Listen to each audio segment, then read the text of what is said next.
इनका प्रश्न है कि जब हम ऐसा कार्य करते हैं जिसमें मन का, बुद्धि का संयोग होना आवश्यक है, उस समय हरि गुरु का रूप ध्यान नहीं होता, वो करना भी नहीं है आपको। इसके लिए आपको ये समझना होगा कि हम लोग दो प्रकार के कर्म करते हैं।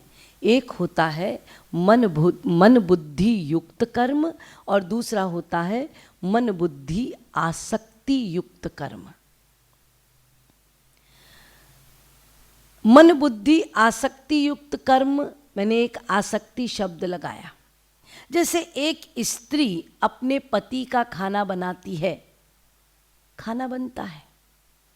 एक नौकर घर में वो भी खाना बनाता है, खाना बनता है। स्त्री की अपने पति में आसक्ति है, इसीलिए वो मन बुद्धि आसक्ति युक्त कर्म करती है, आसक्ति रख कर खाना बनाती है।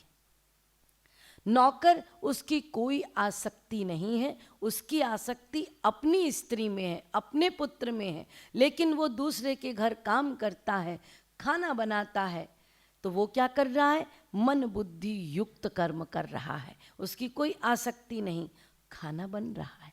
अर्थात इससे ये कंक्लूजन मिलता है कि आसक्ति हो तो भी खाना बनता है, आसक्ति ना हो तो भी खाना बनता है। अर्थात खाना बनाने के लिए आसक्ति का होना कंपलसरी नहीं है ना। ये तो समझ में आ गया आपको। यही बात श्री कृष्ण अर्जुन से कह रहे हैं।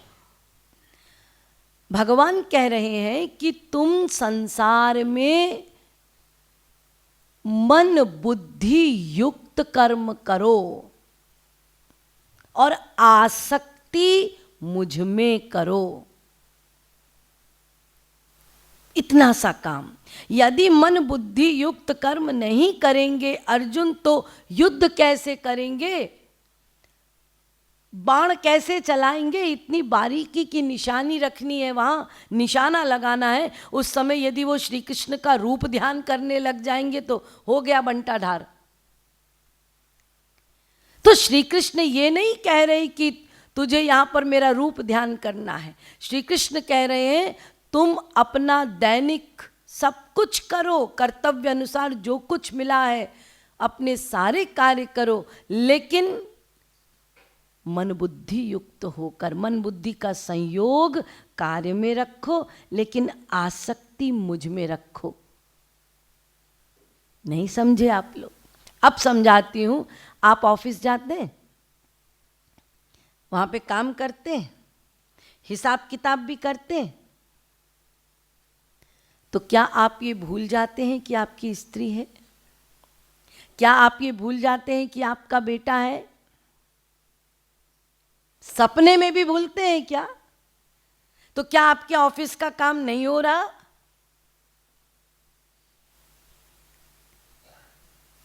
आप ऑफिस का सब काम करते हैं, लेकिन आसक्ति बीवी बच्चों में बनी हुई है, यानी वो मेरे हैं, वो मेरे हैं, वो मेरे हैं, ये आप कभी नहीं भूलते। बस इसी आसक्ति की बात कर रहे हैं कृष्ण। जैसे तुम अपनी स्त्री, अपने बेटे को नहीं भूलते हो और संसार के समस्त कार्य करते हो, उसमें कोई व्यवधान नहीं पड़ता, ठीक इसी प्रकार ये जो 10-20 में तुमने अपनी आसक्ति परिवार में कर रखी है, समाज में कर रखी है, वो बस वो सब मुझ में कर दो। वही मेरे हैं, वही मेरे हैं, वही मेरे हैं, और सब काम करो। कौन मना करता है तुमको संसार का काम करने के लिए?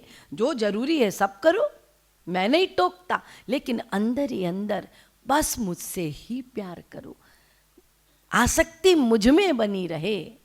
तो जब तुम बेटे को पढ़ाती हो तो पढ़ाने के समय तुम्हें पूरे मन बुद्धि का संयोग रखना है, ताकि तुम ठीक ठीक पढ़ा सको, परंतु भीतर में ये बना रहे कृष्ण मेरे हैं।